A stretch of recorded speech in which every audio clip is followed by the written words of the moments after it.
going to be doing a holiday soap, and this one's going to be a little bit different. So I have activated charcoal in here, and then I'm going to be using the Lingonberry Spice from Brambleberry. It smells amazing, it behaves super well, and it discolors to tan.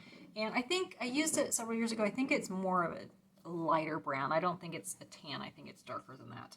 So the reason why I did the activated charcoal is I'm going to be doing something different. This is going to be a super easy pour, but all the actual embellishments and stuff will happen after the fact. So I bought these. Bee from Sorcery Soap. This is her idea. She did this quite a bit last year. Is she would use stencils, and these are not her stencils. These are some I ordered elsewhere.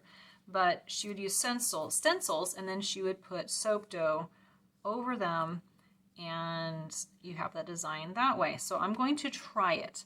I do have some soap dough left over, and then you can do mica painting. So I have all these different holiday Christmas designs. So I'm going to do just a basic bar of soap. It's going to be dark.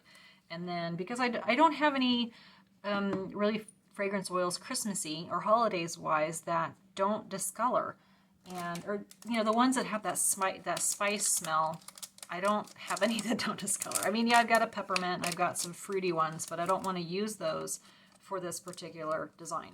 Now, if I don't have much luck with this, I do have some Christmas stamps that I can stamp instead. So I'm going to have fun with it. This part will be super easy. Like I said, it's just a basic recipe.